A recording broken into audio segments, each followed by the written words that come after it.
ఈ తెలంగాణ నుంచి నేను ప్రకటిస్తా ఉన్నాను, మోదీగా నేను మూడవసారి ప్రధానమంత్రి అయిన తర్వాత ఈ 75 సంవత్సరాలు రాజ్యాంగాన్ని రచించి పూర్తయ్యే సందర్భంలో తప్పకుండా ఈ 70 సంవత్సరాల రాజ్యాంగ అంగరంగ వైభవంగా ఈ దేశవ్యాప్తంగా ప్రతి పల్లెలో ప్రతి పట్టణంలో కూడా వైభవంగా బాజా బదింతులతో జరుపుకోవడమే కాకుండా ఆ రాజ్యాంగాన్ని గౌరవం పెడే రీతిలో ప్రజలను భాగస్వామ్యం చేయడమే కాకుండా వీళ్ళ పాపాలను ఈ రాజవంశీయుల పాపాలను ఎండగడుతూ ప్రజల ముందు దోషిగా నిలబెట్టడానికి రాజ్యాంగానికి అడుగడుగునా ఏ రకంగా అవమానపరిచారు, తూర్చపరిచారు, మీ యొక్క అధికార దాహంతో రాజ్యాంగాన్ని ఏ రకంగా కించపరిచారో ఈ 75 సంవత్సరాల ఈ యొక్క ఉత్సవాల సందర్భంగా మీ భాగవతాన్ని బయట పెడతానని బహిర్గతం చేస్తానని చెప్పి కూడా నేను సవాల్ చేస్తా ఉన్నాను.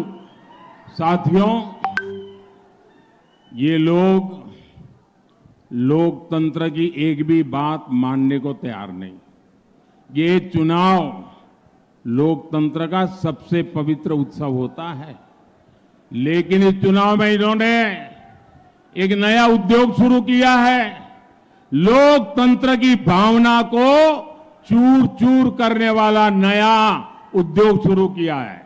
इन लोगों ने फेक वीडियो बनाकर देश में लोगों को गुमराह करने का, समाज में तनाव पैदा करने का, संघर्ष का वातावरण बनाने का खेल शुरू किया है।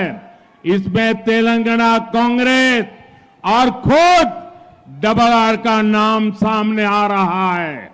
आप मुझे बताइए, क्या संवैधानिक पद पर बैठे लोगों से ऐसी हरकत करने की उम्मीद कोई देशवासी कर सकता है क्या? మిత్రులారా, ఈ ప్రజాస్వామ్యంలో భాగంగా ఒక ఎన్నికల ప్రక్రియ, ఆ ఎన్నికల ప్రక్రియ ఒక పండుగ వాతావరణంలాగా ప్రజాస్వామ్యాన్ని జరుపుకునేటువంటి మన హక్కు, ప్రజాస్వామ్యం ఇచ్చినటువంటి మనకు స్వేచ్ఛ. అటువంటి ప్రజాస్వామ్యాన్ని ఇవాళ ఈ కాంగ్రెస్ నాయకులు అవమానపరిచే విధంగా వాళ్ళు ఓటమి ఛాయలో, ఓటమి నైరాశ్యంలో ఏ రకంగా దిగజారుతున్నారో ఈ తెలంగాణలో ఒక ఫేక్ వీడియో సృష్టించి ఏ రకంగా ఈ సమాజాన్ని విచ్ఛిన్నం చేయడానికి కుట్రలు కుతంత్రాలు పండుతున్నారో, ఎన్నికల్లో గెలవలేమని చెప్పి ఏ రకమైనటువంటి దిగజారు చర్యలకు పాల్పడుతున్నారో తెలంగాణ కాంగ్రెస్ పార్టీ అదే రకంగా డబుల్ ఆర్ గా ఇవాళ కొనసాగుతున్నటువంటి ఈ యొక్క రాజు ఈ తెలంగాణలో అత్యంత పవిత్రమైనటువంటి రాజ్యాంగ పదవిని అనుభవిస్తున్నటువంటి ముఖ్యమంత్రి చేసే పని అని చెప్పి తెలంగాణ సమాజం ఇవాళ ప్రశ్నిస్తున్నది. కాబట్టి ఖచ్చితంగా తెలంగాణ ప్రజలు దీన్ని ఎదుర్కోవడానికి ఎన్నికల ప్రక్రియ ద్వారా ప్రజాస్వామ్య ప్రక్రియ ద్వారా ముందుకు రావాల్సిందిగా మేము కోరుతా ఉన్నాము.